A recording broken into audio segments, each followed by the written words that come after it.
Hey, what's up with it, guys? Welcome back to another video. Now, this is going to be a pretty quick, simple video, but it's going to be a UI kind of video. I've gotten a lot of questions about my UI in general, and it's kind of hard just to answer some of these in the comments. So I wanted to kind of give you guys some pointers, some things you might not be aware of with just different default UI and then some of the add-ons that I'm using.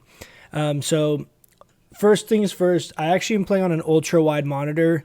I don't have it set up here on this OBS to show you, but there's a part of my screen on either side that you guys are not seeing. So I do have some action bars off the screen. It's not really anything significant. It's like there's like really two things probably on there that I push, so it doesn't really matter. But you'll see down here at the bottom, I have Bartender. Now this is an add-on that I use to help basically edit any of the default action bars. This lets you, I'm going to stay in this party, just this guy's probably going to fall apart, but this lets you do things like the art bar. You can disable stuff, you can change the scale, the alpha, like how much you can see through, like whether these are kind of like invisible or not. So it gives you a lot of options. Generally, when I use Bartender, I try to get myself set up to where I'm not actually having to look at any of my keybinds if I just have them memorized, and I would actually even like hide all these, which makes your UI even cleaner, but it really requires you to be very like mentally on point with what all your keybinds are. And it really also requires you to have weak auras, which I'll touch on here in a second. But I definitely suggest having Bartender because this lets you kind of move and adjust and consolidate all of your bars very, very easily. The key binding function in this add-on is also very good because you literally just hover over and then press whatever key you want to bind this to. I don't want to do it because it'll unbind it, but you get the idea. It's really, really simple as opposed to having to go through the whole action bar list keybind thing in the default. This is a lot easier. You can just hover over and click stuff and kind of organize the bars however you want. That's pretty much it for Bartender, but yeah, it's pretty straightforward, but this is huge. This is by far one of my favorite add-ons that I've used for years and years and years. The other one here is weak auras. Now, weak auras doesn't actually have any, you can see we have a bunch here, but it doesn't actually have any actual buttons like oops. Of course, I'd mess that up trying to do this. It doesn't actually have any buttons. It just gives you basically visual warnings for different abilities. Now, this is kind of the main thing that I use to monitor any cooldowns. This specific Warlock weak aura that I have is from Luxthos, I think is how you would say it. So if you guys haven't seen any of his stuff, you should definitely check it out. The thing that it also does, which I really have only been playing Demonology, but it changes with every spec, which is really helpful. I intend on, playing these other specs a little bit more, but this is a really, really big help because it helps you monitor all your cooldowns. He does some really amazing weak aura stuff, and you literally just copy paste it.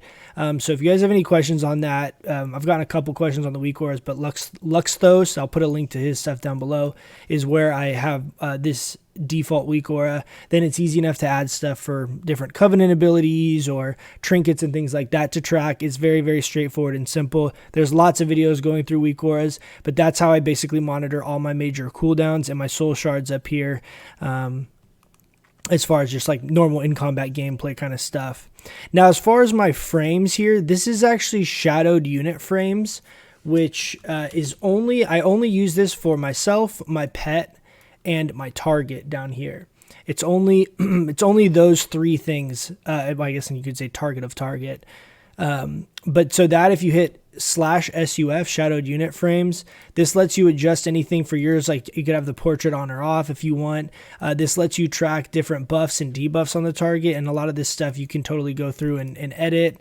Positioning, you can make it like show stuff on the top of the frame or the bottom. You can edit this however you like. This is just kind of a similar setup to what I have used in Classic, and I kind of like this just really centered kind of setup and play style and keeping it centered on my weak auras. And so that's how I've kind of come to this conclusion. But mess with, however you want to show these. There's times where I'll disable the portrait and all that, but whatever you want to do to monitor it. There's also a function within this, if you don't want to use weak auras, that will track your soul shards as well. But I don't have it enabled because I have that in my weak auras here. Now, last but not least is the default Blizz frames. Let's see if I can invite someone to group real quick. You guys can kind of see it here.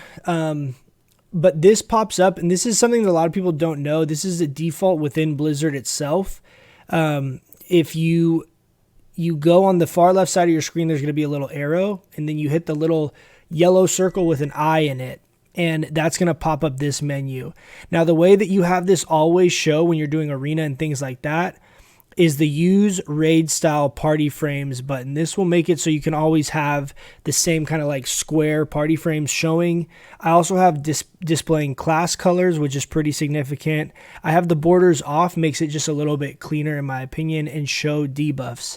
Now there's also some variations. You can set up all different kinds of like presets here. So like my arena settings are different than like, you know, the raid settings and things like that. And you can make this show and pop up for whatever content you're doing and whatever spec, things like that. So mess around with this a little bit, but this is what I use for my default party frames. There's also some scripts that you guys can run that I actually got from Cedu, which I don't know if I have them here, but they're basically scripts that on the raid frames will show certain buffs like Cyclone and things like that that you can't see otherwise. So definitely take a look at that if you're serious about PvPing. It's a pretty impactful handful of scripts that you're going to want to also have in addition to the default raid frames if you do end up using that. A couple little kind of, I guess, honorable mention add-ons is we have details for damage and healing done. We have sexy map for the map. This actually has a lot of options too. You can change the scale, all different sizes and different little presets and things like that that you can use as well. You can lock it, move it all around. I found that keeping it down here in the bottom right is visually a lot easier to kind of like look over at and not be so distracting as far as having it way up in the top corner of your screen. Just preference, but you can do it however you like. Then we have the buff bar here. This is Elcano's buff bar, Elkano, Elcano's buff bar. And there's some different presets to this, but this is just the default, which I actually really like. Same thing, you can change the scale, but this makes it real clean just to show a list of your buffs and debuffs that are on you. The debuffs will be like red bars, and then your buffs will just be in a list of blue bars. So that's pretty much it. I just wanted to kind of go through all the add-ons. Let me know if you guys have any questions. Oh, one more that we forgot to talk about is Tiny Tooltip. Tiny Tooltip is also a really great add-on, especially if you have kind of a weird, like the fact that I play on an ultra wide is pretty significant for having Tiny Tooltip, because otherwise the tooltip's in a weird spot. But this lets you move your tooltip and you can anchor it anywhere on the screen. So when you're hovering over stuff, you can see like this is a little bit offset. It's a little funky acting right now, but we can do this basically however we want and move it however we want into the screen, and it ties to this anchor. I click the anchor again and it sets it off, and now my tooltips all show up there. You can also have it where the tooltips will show up on your cursor and things like that, but it helps really kind of just clean up your UI. You can change the scale of the tooltip. If the default's showing it too big on your screen, you can mess with that. So hopefully this helps. Like I said, let me know if you guys have questions on any of this down below. The two big ones I really recommend are Bartender and Weak Auras. Those are the two that are the most integral to my playstyle and just keeping track of different cooldowns and things like that. Those ones will impact your gameplay the most of any of these add-ons that I mentioned. Bartender, Weak Auras, download those and get familiar with those, because I think those are really, really impactful and give you access to a lot of things that you don't have otherwise default in the game. All right. Thanks, guys. I'll catch you in the next one. Peace.